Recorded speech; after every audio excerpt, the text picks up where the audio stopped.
Hello and welcome. This is the fourth and the last part of the chapter Parties and Party System in India. And in this part, I'm going to explain about the bi-party system, multi-party system, and the coalition system. And when do we see these systems coming up into India at different points in time. So let's begin the chapter. अब ये जो bi party system है, the bi party system is actually a system where two major political parties और alliance dominate the political landscape. Two major political parties or alliance system dominate the political landscape. इसका मतलब है कि country में दो major political parties या alliance system emerge होते हैं. अब यहाँ पे एक बात ध्यान देनी है कि there is no debar. ऐसा नहीं है कि other political parties can not exist.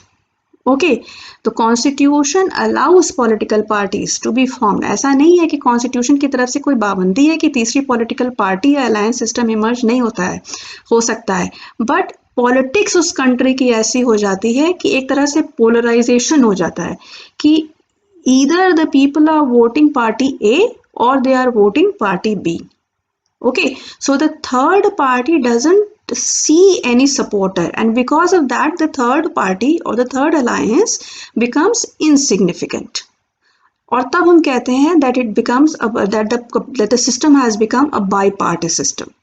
ठीक है, तो इसमें जो एक पॉलिटिकल पार्टी जो मेजॉरिटी जिसके पास होगी वो बन जाएगी मेजॉरिटी पार्टी और the governing party, and the second party will become the opposition party.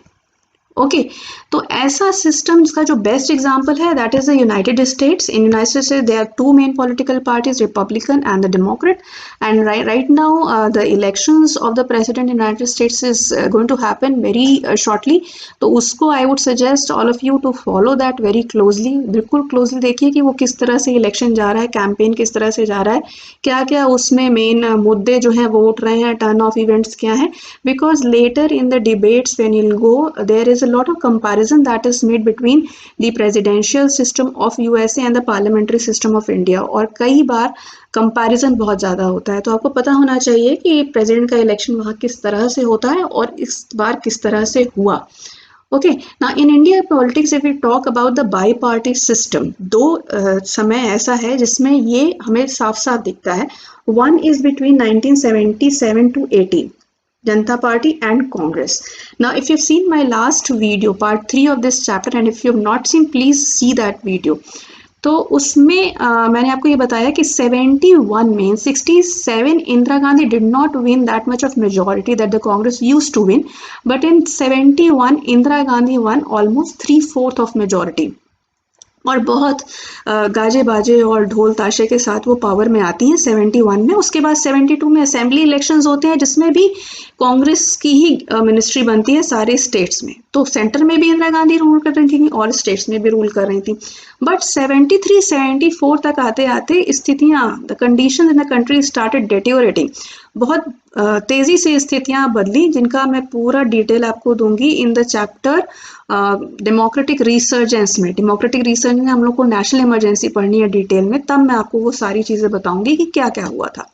Okay, तो 73-74 तक जो स्थितियां थी वो काफ़ी बिगड़ती हैं, and in 75 Indira Gandhi imposes emergency. This emergency continues from 1975 to 1977, और 77 में होते हैं इलेक्शंस.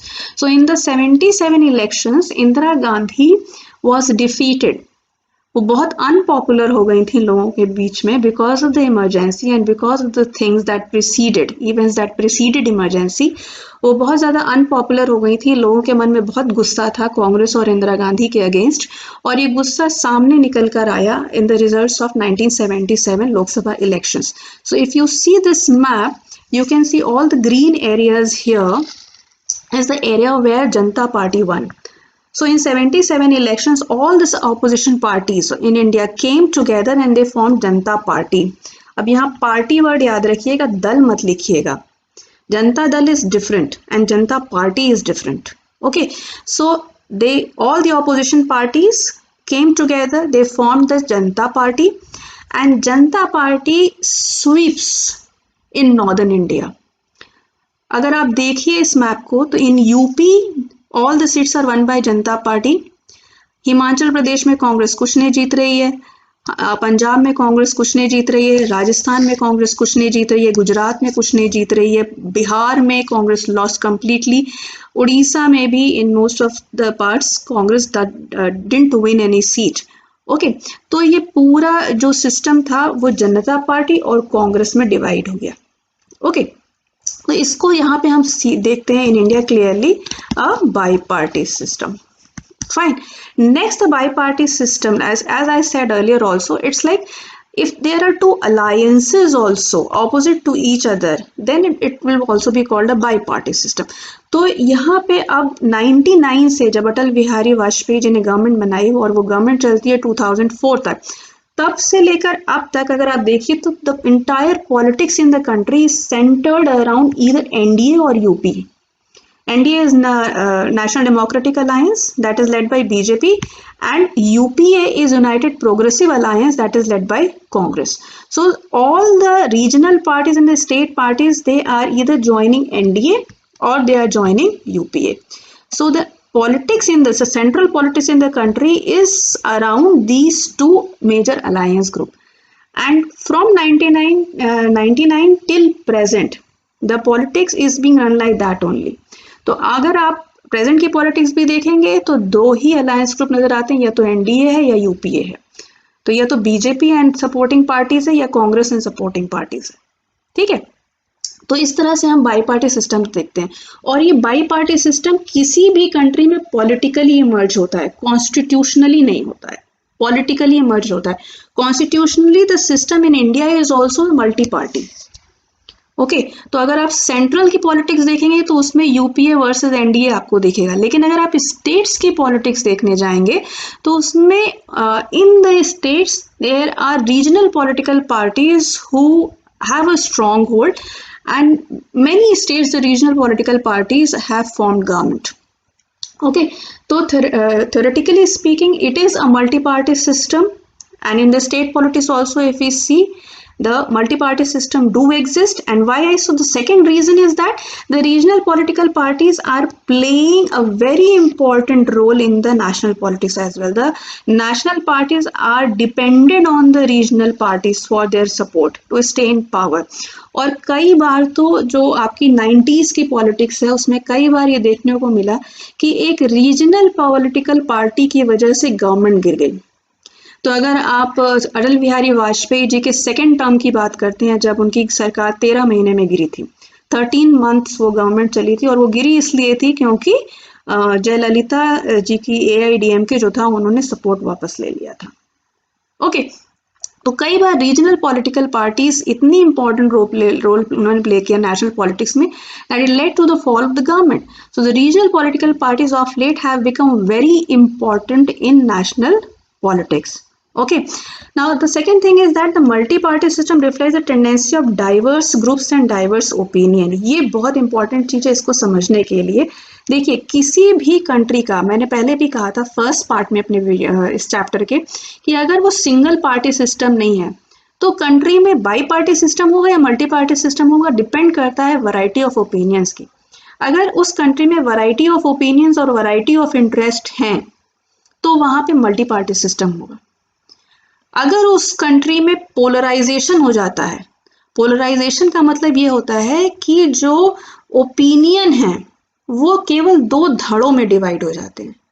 तो अगर आपको कंट्री में खाली दो ही तरह का ओपिनियन दिख रहा है, जैसे कि इस समय एट प्रेजेंट क्या दिखता है कि या तो आप बीजेपी के साथ हैं या आप बीजेपी के अगेंस्ट हैं, या तो आप कांग्रेस के साथ हैं या कांग्रेस से अगेंस्ट हैं। ओके, तो अगर पोलराइजेशन इस तरह का होता है तो फिर बाई पार्टी सिस्टम इमर्ज होता है। ओके, अगर आप किसी भी दो जो मेन पार्टीज हैं उनके साथ नहीं है और तीसरे एक ओपिनियन के साथ हैं, तीसरे एक ग्रुप के साथ हैं, और उसके साथ केवल आप नहीं है बल्कि बहुत सारे लोग जुड़ते हैं, तो एक थर्ड ओपिनियन इमर्ज होता है और तब वो बन जाता है मल्टी पार्टी। ओके, इसी तरह डाइवर्सिटी ऑफ ओपिनियन जितनी बढ़ती जाएगी और जहां पे आप एकदम मिलाव नहीं कर पाएंगे विचारों का, तब वो बनता है multi party system. So this system also reduces the possibility of consensus. If you are able to agree with the other opinion, if you can arrive at a consensus, अगर आप एक मत की तरफ बढ़ सकते हैं तो बाई पार्टी सिस्टम हो जाएगा, लेकिन अगर आप वो नहीं कर पाते हैं तो मल्टी पार्टी सिस्टम ही रहेगा। ओके और 90s के बाद की पॉलिटिक्स जो हम देखते हैं, in that politics in India there have been a lot of political parties coming up, because mainly because there have been a lot of issues, इतने ज्यादा इश्यूज हैं और उस पर इतने ज्यादा ओपिनियन है और सबके अपने अपने इंटरेस्ट हैं। Okay, so that's why we see the emergence of a lot of parties, and that's leading towards multi-party system. Now, in the multi-party system, a coalition becomes necessary. क्योंकि multi-party system में it's very difficult that a single party will get a majority. So, if the single party will not get the majority, then how the government will be formed? Many parties will come together, they will form a coalition, and then they will form the government. Okay, so coalition is a system where two or more parties come together to form government because no single party is able to secure a majority on its own. अब coalition system जो होता है उसके कुछ unique features होते हैं, और ये unique feature ये होता है कि सबसे पहली बात तो coalition में you will keep the ideologies aside. Whenever you form a coalition, then you have to agree on certain things which go even against your ideology. Okay तो जैसे कि आपने पिछले वीडियो में देखा कि 1967 में पहली बार संयुक्त विधायक दल की गवर्नमेंट्स आई इस स्टेट में। वो गवर्नमेंट्स क्या थी? वो कोलिशन गवर्नमेंट्स थी, जिसमें कि आपकी भारतीय जनसंघ भी था, सीपीआई भी थी, रीजनल पार्टीज भी थी, तो लेफ्ट राइट सारी उसमें आ गई for the purpose of forming the government. Okay, so in a coalition, always the ideologies are kept aside. This is a cartoon that is in your book, and it's a very much asked cartoon in the board exam. ये cartoon 1989 में जब VP Singh की government बनी थी, ये VP Singh है इसमें दिखाए गए हैं। तो जब वीपी सिंह की गवर्नमेंट बनी थी, वीपी सिंह की गवर्नमेंट का जो कोलिशन था वो था नेशनल फ्रंट। अब नेशनल फ्रंट को भी फिर भी इनकी जो था वो माइनॉरिटी में आ रहे थे, तो इनको सपोर्ट की जरूरत थी। Now this government was supported by CPI. ये सीपीआई के ज्योति बासु हैं जो कि वेस्ट बंगाल के चीफ मिनिस्टर है बहुत लंबे समय के लिए, और ये हैं बीजेपी के लाल कृष्ण आडवाणी, इनको तो आप पहचान ही रहे होंगे। तो this government of NDA government of VP Singh was supported by both CPI and BJP. Now BJP is a rightist party, CPI is a leftist party.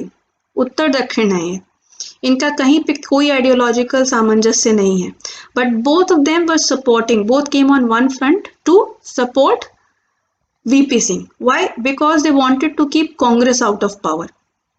Okay, तो ये जो है इस तरह से खाली एक बार नहीं हुआ इंडियन पॉलिटिक्स में, ये बहुत बार होता है, और अभी भी अगर आप देख लीजिए तो बहुत बार ऐसा हुआ भी है। फाइन।